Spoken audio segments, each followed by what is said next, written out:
스가랴서 6장을 함께 읽어보겠습니다. 6장에는 하나님의 그 심판적 권세에 상징하는 환상과 또 하나님 나라의 완성, 또 신약시대까지 복음 전파로 이방인들도 참여한다는 말씀이 기록이 되어 있습니다. 또 6장에는 그 8가지 환상 중에 마지막 환상인 4대의 병거에 대한 환상과 이제 여호수아의 머리에 면류관을 쓰는 그런 환상을 나타내고 있습니다. 6장 1절 내가 또 눈을 들어본즉 내 병거가 두 산 사이에서 나오는데 그 산은 구리 산이더라. 그러니까 내 병거, 여기서 우리가 일반 생각하는 병거가 아니라 여기는 내 바람, 이제 5절에 보면 표현을 다시 하고 있는데요.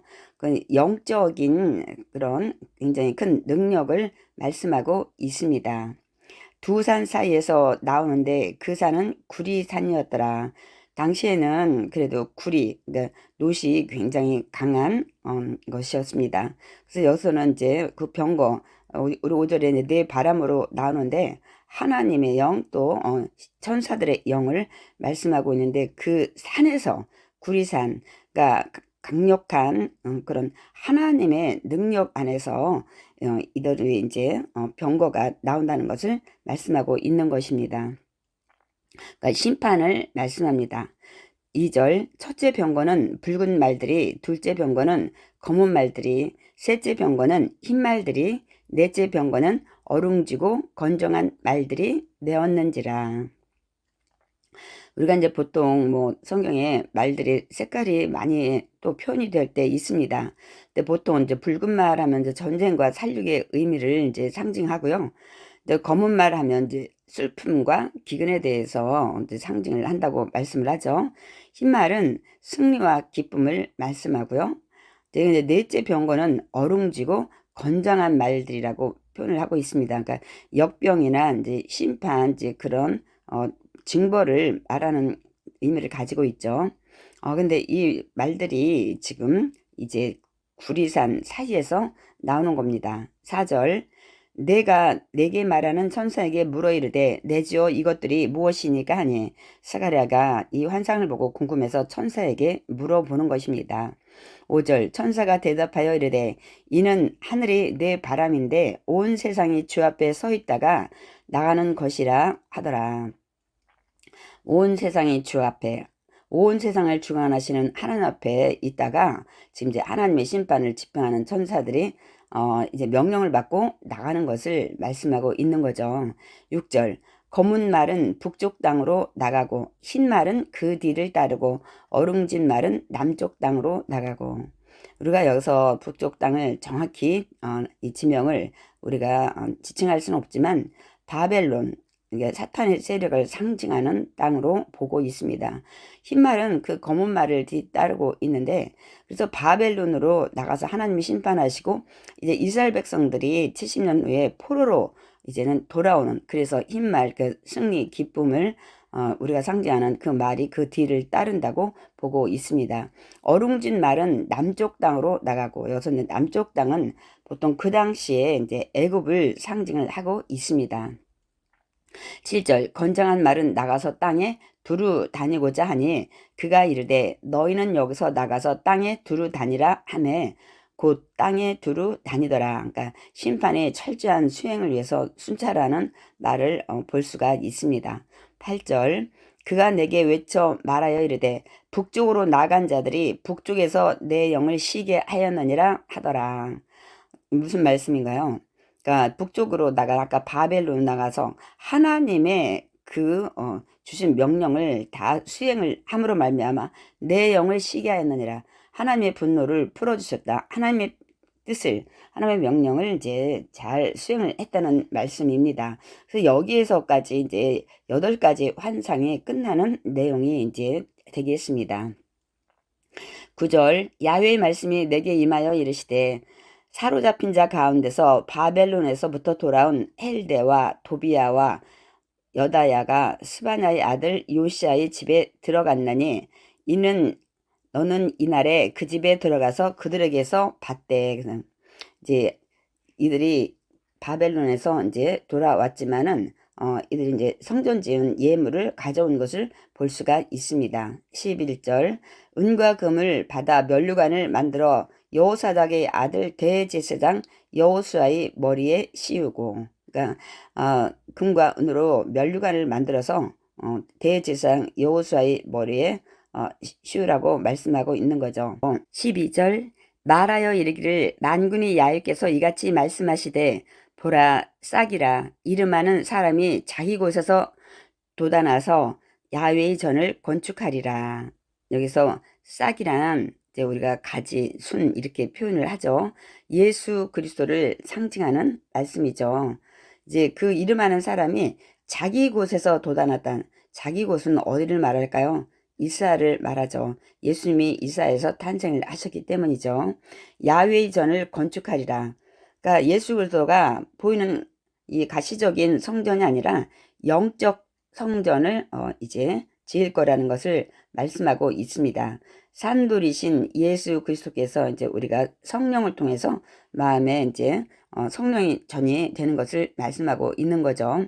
13절 그가 야훼의 전을 건축하고 영광도 얻고 그 자리에 앉아서 다스릴 것이요 또 제사장이 자기 자리에 있으리니 이 둘 사이에 평화의 의논이 있으리라 하셨다 하고, 지금 시대에는 왕의 직분도 있고 따로 또 대제사장의 직분이 따로 있지만은 그때 메시아가 올 때는 이 왕의 직분과 대제사장의 직분이 이제 하나로 통일될 것을 말씀하고 있습니다. 예수님은 만왕의 왕이시고 또 대제사장의 역할도 하시죠. 14절 그 면류관은 헬렘과 도비아와 여다와와 스바냐의 아들 헨을 기념하기 위하여 야훼의 전 안에 두라 하시니라. 이들이 이제 은과 금을 걷어서 이 대제사장 여호수아의 머리에 이제 면류관을 씌웠는데 그 면류관을 이제는 기념적으로 여기다가 성전 안에 두고 기념하라고 말씀하고 있습니다. 그러니까 앞으로 메시아가 올 이런 모든 것에 대한 이제 기대를 가지게끔 하기 위한 것입니다. 15절 먼데 사람들이 와서 야훼의 전을 건축하리니 만군의 야훼께서 나를 너희에게 보내신 줄을 너희가 알리라. 너희가 만일 너희의 하나님 야훼의 말씀을 들을진대 이같이 하라. 먼데 사람들, 그러니까 이제 나중에는 이방인들이 와서 하나님의 전을 건축한다고 말씀하고 있습니다. 우리가 이 스룹바벨 성전 때도 북이스라엘 사람들이 그 산발라 도비아들이 와서 막 성전 짓는다고 해서 이들이 방해를 하고 해서 결국은 성전이 16년 동안 또 중단됐었는데 여기 또 이방 사람들이 와서 하나님 전을 짓는다는 이런 말씀을 하고 있죠. 우리가 좀 의아하게 생각이 되죠. 이것은 앞으로 이제 신약 시대 이제 예수님 오신 뒤에 이방인들이 와서 이제 복음 전파에 이제 받고 교회를 이제 확장해서 이제 이방인들도 함께 이제 예배를 드린다는 것을 상징하고 있는 것이죠. 만군의 야훼께서 나를 너희에게 보내신 줄은 이제 너희가 그때 이 말씀이 성취가 될 때 알 거라는 것을 말씀하고 있는 것입니다. 스가랴서 7장 여기서는 하나님께서는 이들이 그 의식적 형식적인 이런 외식하는 금식보다는 하나님 말씀에 더 청종을 원하신다는 것을 말씀하고 있습니다. 그러니까 참된 금식의 의미를 이제 나타내고 있는 내용입니다. 7장 1절 다리오 왕 제4년 9째 달에 곧 기슬레 월 4일에 야훼의 말씀이 스가랴에게 임하니라. 그러니까 스가랴가 처음 환상 볼 때부터 한 2년 지난 뒤죠. 2절 그때 베델 사람이 사라셀과 레겜 멜렉과 그의 부하들을 보내어 야훼께 은혜를 구하고, 그러니까 이들이 이제 아직 귀환하지도 못한 자도 있고 바벨론에 남아있는 유대인들도 있죠. 3절 만군의 야훼의 전에 있는 제사장들과 선지자들에게 물어 이르되 내가 열해 동안 행한 대로 5월 중에 울며 근신하리이까 하매, 이들이 바벨론에서 70년 동안 5월 달에 이제 이들이 금식하며 슬픔으로 이제 기념했던 것을 알 수가 있습니다. 그 5월 달을 기념했던 이유는 예루살렘 성전이 바벨론으로부터 공격으로 파괴된 날, 그러니까 BC 586년 이제 5월 7일을 상기하는 그런 이제 날이었죠. 그러니까 바벨론 포로 기간 중에 이제 5월 달 금식으로 규례를 이제 제정을 했던 것입니다. 근데 이들이 열흘 동안 이렇게 우울증 울면서 근신했는데 계속 해야 되냐는 것을 지금 물어온 것입니다. 왜냐하면 이제 성전이 다시 지어지기 시작을 하고 있기 때문입니다. 4절 만군의 야훼의 말씀이 내게 임하여 이르시되, 이때 하나님의 말씀이 스가랴에게 임했다고 말씀하고 있습니다. 5절 온 땅의 백성과 제사장들에게 이르라, 너희가 70년 동안 다섯째 달과 일곱째 달에 금식하고 애통하였거니와 그 금식이 나를 위하여 한 것이냐. 하나님께서 나를 위해서 금식한 것이 아니지 않느냐. 너희들의 의식에 전념했고 너희들이 그런 것들을 외형적인 것을 책망하는 말씀입니다. 여기 이제 또 다섯째 달 5월뿐만 아니라 일곱째 달에도 금식했다는 것을 하나님은 말씀하십니다. 그때 일곱째 달에는 시드기야 왕 그 11년 때 유다 총독 그달랴와 그와 함께한 많은 유다인들이 학살당한 것을 상기하는 금식의 달로 이들이 지정을 했었던 것입니다. 6절 너희가 먹고 마실 때 그것은 너희를 위하여 먹고 너희를 위하여 마시는 것이 아니냐. 예루살렘과 사면 성읍에 백성이 평온히 거주하며 남방과 평원에 사람이 거주할 때 야훼가 옛 선지자들을 통하여 외친 말씀이 있지 않느냐 하시니라. 그동안 너희들 이 성전 짓기 전에 또 포로 됐을 때도 마찬가지지만은 이때 선지자들 위해서 이런 것들 말씀에 대해서 하나님의 순종하라는 말씀들이 굉장히 많이 이게 선포되지 않았느냐 하는 것을 말씀하고 있습니다. 그러니까 말씀에 순종하라는 거예요. 지금 그들에게 필요한 것은 의식적인 금식이 아니라 말씀에 대한 순종을 좀 주지시키고 있는 것입니다. 8절 야훼의 말씀이 스가랴에게 임하여 이르시되, 만군의 야훼가 이같이 말하여 이르시기를 너희는 진실한 재판을 행하며 서로 인애와 긍휼을 베풀며, 그러니까 공평한 판결을 시행하고 서로 사랑하며 신뢰하는 것을 하라는 말씀을 하고 있습니다.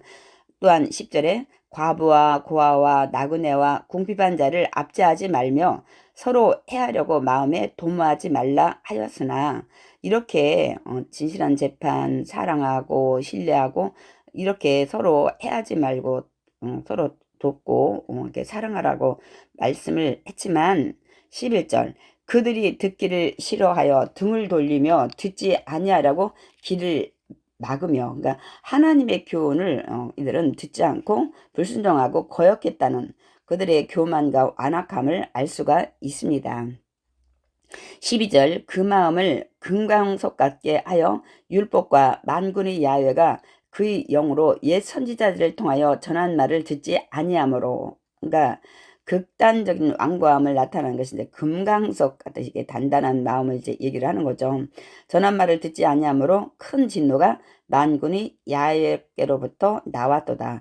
그렇기 때문에 너희들의 예루살렘이 파괴가 됐고 너희들이 바벨론으로 포로로 가서 이런 어려움을 겪게 됐다는 것을 이유를 말씀하고 있습니다. 13절 내가 불러도 그들이 듣지 아니한 것처럼 그들이 불러도 내가 이제 듣지 아니하리라. 만군의 야훼가 말하였느니라. 이제 하나님께서는 이렇게 말씀을 하십니다. 그러니까 하나님의 굉장히 심기 불편한 말씀을 이제 하신 거죠. 내가 너희들 불러도 너희들 순종하라고 경고의 말씀을 선지자를 통해서 했어도 듣지 않았지만 이제는 나도 너희들이 나를 불러도 내가 너희들이 그 간구와 기도를 듣지 않을 거라는 것을 말씀을 이제 하시는 거죠. 14절 내가 그들을 바람으로 불어 알지 못하던 여러 나라에 흩어느니라. 그래서 여러 나라에 이제 이 포로로 이제 흩트기 전에 이들을 이제 이방의 그 잔혹한 침략, 특별히 이제 바벨론의 침략을 많이 받았죠. 물론 아수르 침략도 먼저 받았지만은 그 후에 이 땅이 황폐하여 오고 가는 사람이 없었나니 이는 그들이 아름다운 땅을 황폐하게 하였음이니라 하시니라. 원래 아름다운 예루살렘, 아름다운 남유다 땅을 이들의 잘못으로 말미암아 하나님이 이 전쟁을 이 대적들을 보내심으로 말미암아 완전히 처절하게 황폐되고 파괴된 모습에 대해서 하나님께서 지금 말씀을 하시는 것입니다. 우리는 이 스가랴서를 통해서 우리가 많은 것들을 깨달아야 됩니다. 하나님의 생각은 늘 재앙이 아니라 평안이라고 말씀하고 있습니다. 그렇기 때문에 하나님은 우리의 미래와 희망을 주시는 하나님입니다. 우리가 어떤 상황이 됐을 때 우리 자신을 되돌아보고 내가 혹여나 하나님 말씀에 불순종하지 않았나 우리가 또 다시 한번 생각해보는 귀한 말씀들입니다.